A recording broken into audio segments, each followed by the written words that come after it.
Hello, I'm Jacqueline Holstead, and you are listening to On Point Conversations. In this podcast series, we share creative marketing, content, and branding strategies that help your business successfully navigate the new normal marketing environment.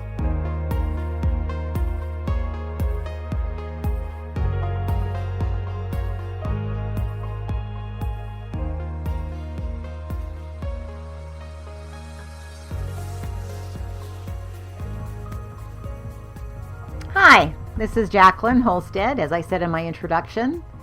And in my podcast today, I'm going to talk about taking action and change. I don't think very many people like change, particularly if they're the ones that have to do the changing. So I've been in this situation for a little bit now. I've had clients who've done this, and I wanted to talk about it today because over the years, I've been through a lot of organizational changes. And I'm assuming that you have too. And if you're like me, it's always easier when you're behind the change rather than having the change done for you. So during one of these change processes, this was a little while ago, I heard about a man named William Bridges who wrote a book called Transition: Making the Most of Change. And it was helpful. So today I want to talk about some of the things that he had in his book, but I also want to talk about my experiences with it and some of the things that I've learned as I go through changes with companies and organizations. Now, sometimes that change is going to be situational. So it's a new site, a new boss, a new team role, a new policies, and they're kind of external to us. And some of the changes fall flat. So changes are never really fully implemented if they fall flat. In other words, that was kind of a backwards way of saying we need to look carefully at the changes we're implementing so they don't fall flat. Sometimes they will anyway, but most of the time having those tools in place and understanding how change happens and also making sure that we've thought through the processes and does this change really need to happen, the change is easier to implement. So Bridges has a quote. I wanted to quote from his book.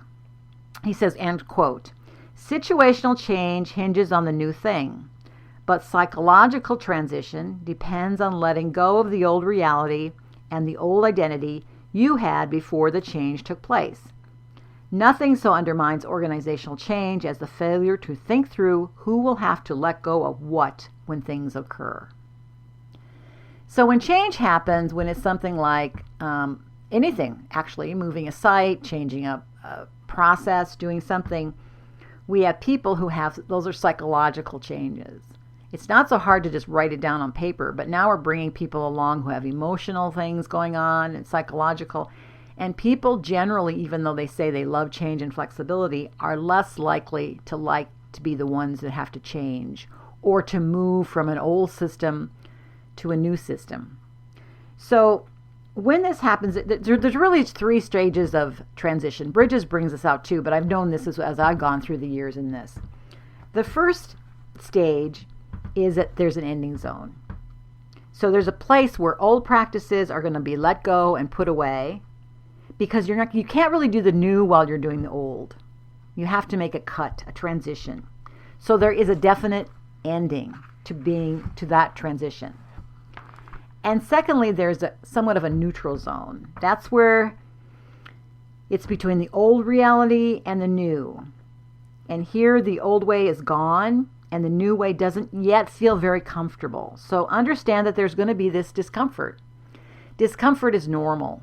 Discomfort actually is good for us because it gives us, if we have too much calmness in us and we have too much, we're just kind of floating along, we're not going to be as active and as involved and as like thinking forward. So discomfort isn't a bad thing, but keep in mind that it will happen. So you're going to take your time through the transition. So from a both personal and organizational view, you've given people a chance to make the transition. Without really working through this discomfort, you jeopardize that the changes that are really quite important are either not going to happen or they're going to fall on their face. So people have to be aware that there will be this discomfort zone. And then third, there's going to be a beginning zone. And this is where really the new practice becomes an actual reality. And old anxieties that first appeared in the beginning, they may still be there, they may be reactivated, but they're going to be taken care of. Because doing things a new way, to a certain extent, resembles a gamble. You're going to make sure that it happens. There's a risk. But you have to move forward with those new practices for them to become effective and for everyone to become comfortable with them.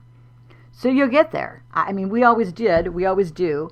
I will say also, as another thought about change, is you're going to want to think it through carefully in your mind and work it through. If you have a board, you can work it through with your board. If you have some kind of a board or people that you trust and can work this out with to review what you're doing, you can do that. You can get them to provide you from a third-party standpoint what their feelings would be about it. And again, don't disregard feelings, because feelings and the psychological part are really important. Sometimes you might have someone who's been doing something the same way for quite some time, and you're a new manager and you come in and decide you've got a new way of doing it, and you're going to transition that team. And if you do it too fast and without the trust of the team, and you don't think through all the pitfalls, it's just going to be harder on you. So let's make things a little bit easier. Let's understand that there is a discomfort in change. There always will be. You can mention it up front, because you're going to have to go through those phases. That's just the way the transition and changes works. So let's talk a little bit now about the 7 steps to making changes. The first one is you're going to identify the reason to make the change. This is where you're already looking at. If it ain't broke, don't fix it. That's an old saying. But so really you want to identify the reasons to make the change. Are you trying to market faster? Is it more efficient? Are you trying to do more things with less resources? So really, what is that reason? And sometimes the reason is going to be because you have to, because there's a government policy, there's a policy that you have to follow, and so those changes need to be made whether you like it or not. Then you're going to create a vision. You want a vision for your company and your board or whoever's you're governing or whoever you're working with. Because if you have that vision, then you have a very big picture of what and where you're going with these changes, particularly if you're doing more than one change at a time and it's a big change. You also want people to be motivated. You want to have them feel like they're part of it. And to feel part of it, they have to know what the vision is, and they have to know that once they get through this uncomfortable process, here's what's going to be better for them. Really look at determining your measurable outcomes. This is one I will just pound and pound and pound, because it goes with grant writing, it goes with anything. It's what is the impact? What measurable outcomes, what tangible, measurable things are you going to find that's going to be an outcome from this change? And if you're getting down this list and you're saying to yourself, it's not going to bring that much change, and maybe you don't want to do it. So you want to evaluate as you're going along if this change is really worth what you're going to have to put into it. Next is you want to create action plans. Action plans are always really important, because you have to know what's going to happen at the 3-month process, at the 6-month time frame, at the 12-month period. Maybe it's on a weekly period of what's going to happen week 1, what's going to happen week 2, what's going to happen week 3. But what are those action plans that you need to put in place in order to make this change successful? And oftentimes that, as well as determining your measurable outcomes, are the 2 things that I find companies have a very difficult time with, because it's now rubber hits the road. We're figuring out how to do it. The next thing you want to do is identify the disciplines. You want to know what steps are going to be needed to take in the daily and weekly routines of your team players, yourself, your board, whoever is impacted by this change. Now, what I generally do when I'm in the change is I do daily schedules anyway and weekly schedules.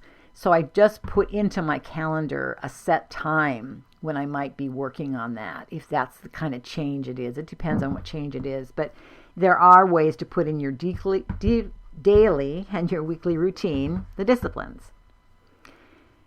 Next, be very aware of the transition process. Keep thinking about your staff, your people, and how they are moving through the transition process. Be involved with them. Be in depth with them. Be in discussions with them. Particularly the bigger the change, the more that you want people on board with you, the more that change becomes a reality and becomes successful. You don't want to be pushing your team and having them push against you and having the change fail because it's so hard for them to think about it. So think about your people, interact with your people, and think about how, when they're moving through this transition process, what it means to them. I mean, now they're having to learn a whole new process. If it's something like moving from one accounting system to another accounting system, they're having to learn a whole new accounting system. They're having to keep everything up so that they don't make mistakes, and they're having to learn a new system. And learning new things, while it can be challenging and some people enjoy it, some people don't, and learning new things can cause some errors or accidents, and you want to keep those as low as possible. When you get to the point where you've done those things and you've implemented the change successfully, then you want to identify and celebrate the success. Be aware and appreciate that the changes that you're making, that the changes you made, acknowledge the team because they made these changes. They were able to get up, and it's now working. Now, when you get in the change process, I will caveat a couple different things. You may change the way you were going to change the process, which is a change and a change. In other words, you find you're going through it.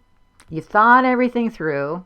I know I think everything through. Get in the middle maybe, or the beginning, or towards the end, and you realize that another change needs to be made.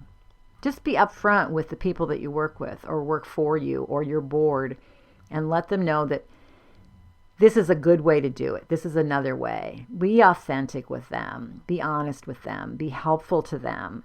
Because again, depending on the change, it's a pretty big thing, and you want to make sure that, people are implementing the change, that they're not going back to the old ways, because as we said, we've given a time frame where the old is done and the new is in place. I hope this helps you. I look forward to hearing from you. If you are inclined, you can reach me at onpointthinking.com. That's my website. I have a contact page. I also have a newsletter sign up if you want to sign up for my newsletter.